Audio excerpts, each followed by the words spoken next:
আসসালামু আলাইকুম। সবাই কেমন আছেন? আশা করি সবাই ভালো আছেন। এই যে দেখুন এখানে আমি রুই মাছের নিয়েছি ভর্তা বানানোর জন্য।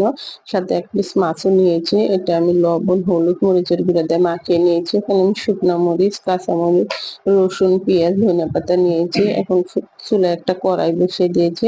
কড়াইটা গরম হলে সরষের তেল দিয়ে দিলাম আমি। আসলে ভর্তাটা আসলে সরষের তেল দিয়ে বানালেই খেতে খুব ভালো লাগে।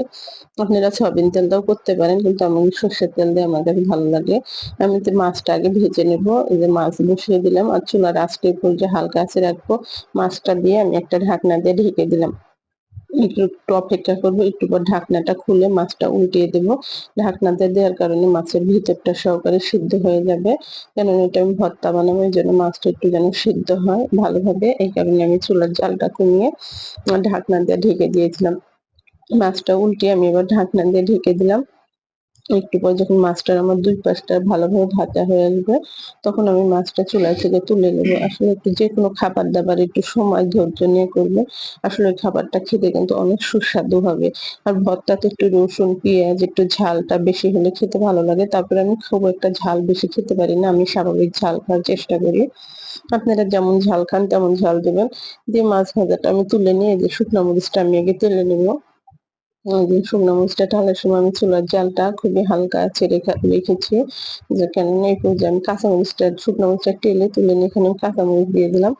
কাঁচামরিচটা যখন আমার ভাজা হয়ে আসবে তখন এখানে আমি রসুন, পেঁয়াজটা দিয়ে দেব। কাঁচামরিচটা আগে দিয়েছি, কেননা কাঁচামরিচটা একটু ভাজতে সময় লাগে। আর কাঁচামরিচ ভাজার সময় অবশ্যই কাঁচামরিচের মুখটা একটু কেটে দিবেন, না ছাড়া কাঁচামরিচটা ফুটতে থাকে।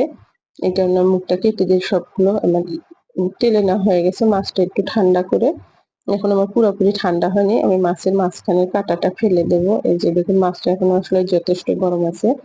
এই যে কাঁটাগুলো আমি ফেলে দিয়েছি। দিয়ে এগুলো এখন আমি আসলে পাটায় বেটে নেব। পাটায় বেটে এই যে বেটে নিয়েছি। দেখুন দেখতে যতটা লোভনীয় লাগতেছে, খেতেও কিন্তু অনেকটা মজা লাগবে। এরপর যে আমি ধনিয়া পাতাটা এভাবে মাখিয়ে নেব।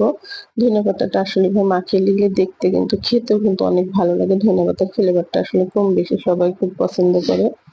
এই যে দেখুন এটা আমি এভাবে মাখিয়ে নিলাম। নিয়ে আমি লবণটা চেক করে দেখছি। লবণটা আমার একদম পারফেক্ট হয়েছে। এই ভর্তাটা আসলে গরম ভাতের সাথে বলেন, বউয়ার সাথে বলেন, খেতে কিন্তু ঠান্ডা ভাতের সাথে খেতে কিন্তু খুবই ভালো লাগে। আপনারাও কিন্তু ট্রাই করবেন একবার হলেও। সাথে কিন্তু এইভাবে যেগুলো শুকনা মরিচ, অনেকে ঝাল বেশি পছন্দ করেন, কাঁচামরিচ, লেবু দিয়ে এভাবে পরিবেশন করেন, খেতে কিন্তু আসলে খুবই ভালো লাগবে। দেন সাথে আমি লেবু দিয়ে দিলাম। ওটা অবশ্যই আপনাদের কাছে আমার রেসিপিটি ভালো অবশ্যই আপনারা আমাকে একটা লাইক দিবেন। লাইক দিয়ে আমার চ্যানেলটি সাবস্ক্রাইব করে দিবেন। আর ভিডিওটি কোনো ভুল ত্রুটি হয়ে থাকলে অবশ্যই ক্ষমা করে দেবেন। ক্ষমা করে দিবেন। আল্লাহ হাফেজ।